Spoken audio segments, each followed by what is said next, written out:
Bienvenue à 25 heures en 60 minutes. Le réchauffement planétaire provoque d'importantes modifications en Arctique, notamment la fonte des banquises, qui a pour conséquence d'ouvrir la voie maritime dans le Grand Nord.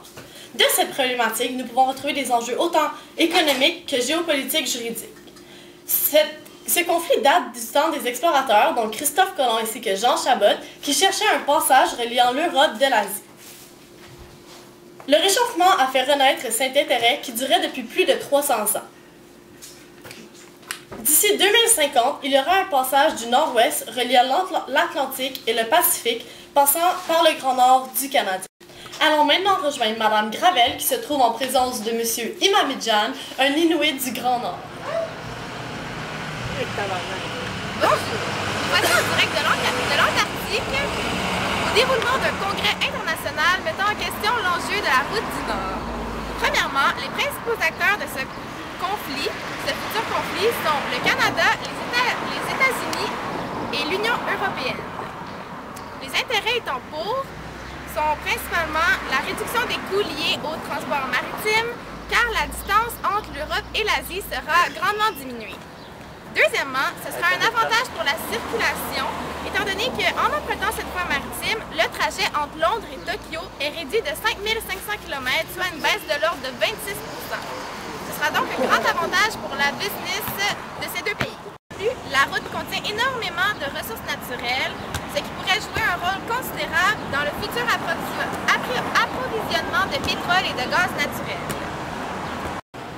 Le Canada est pour, mais à deux conditions, puisque ce projet brime la souveraineté de celui-ci.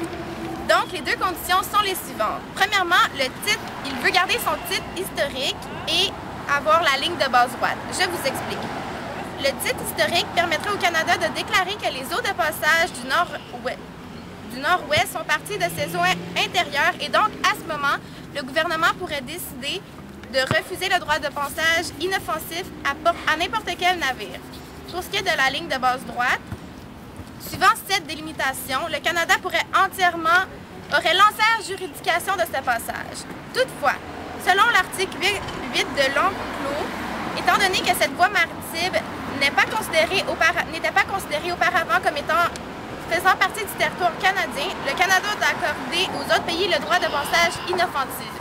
En lien avec cela, les pays de l'Union européenne et les États-Unis s'opposent aux intérêts du Canada de pouvoir contrôler ce chemin. Il affirme donc que le tracé de ligne de base est invalide et que le passage du nord-ouest serait plutôt un détroit international.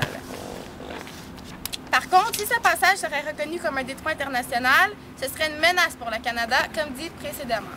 Je vous laisse donc avec M. Imamidjan, un jeune Inuit professionnel de son domaine. Bonjour, je m'appelle Alex Imamidjan et je vais vous dire, moi et les 36 communautés différentes qui habitons ici, nous sommes beaucoup affectés. Car, vous voyez, nous ne vivons pas comme vous les Occidentaux. Les 36 communautés ici, nous vivons avec de la chasse, sans les animaux, car la fonte de la banquise est en train de toutes les tuer et d'en amener d'autres et de faire plein de problèmes avec ça. Nous avons déjà des problèmes et maintenant vous venez vous incruster avec ça et faire prendre le passage de qu'est-ce qui était notre territoire avant. Désolé pour mon français, je suis pas très bon.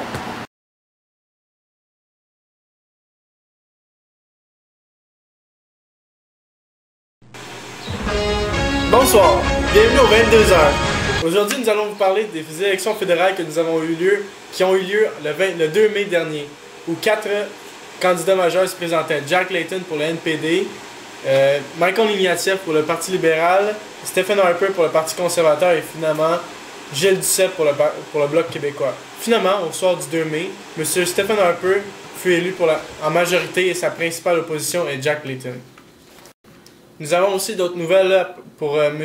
Dominique Strauss-Kahn, qui a été arrêté le 14 mai dernier. Le directeur du Fonds monétaire international et candidat primaire au Parti socialiste en vue des élections présidentielles françaises de 2012 fut arrêté dans un hôtel de New York pour agression sexuelle envers une femme de sa chambre d'hôtel. Cependant, le patron du FMI nie tous les faits et pense plaider non coupable. Et finalement, nous allons vous parler des inondations en Montérégie. Depuis environ un mois, les résidents des villes de Venise en Québec, Noyant, Saint-Jean-sur-Richelieu, Henryville, Saint-Paul de l'Île-aux-Noix et Sainte-Anne de Sabrevois sont extrêmement touchés par des inondations. L'eau a presque atteint un niveau record et les gens sont désespérés. L'armée a même dû être dépêchée sur les lieux pour venir en aide aux sinistrés. Espérons que la situation changera d'ici sous peu.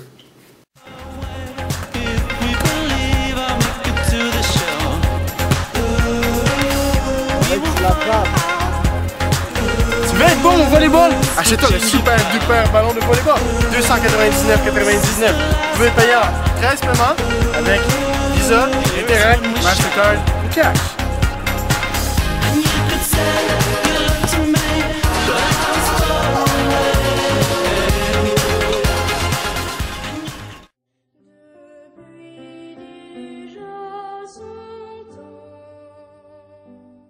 Bonjour, me revoici Alex Mamejan. Il faisait trop froid dehors, donc nous sommes venus dans ma maison. Il fait beau ici.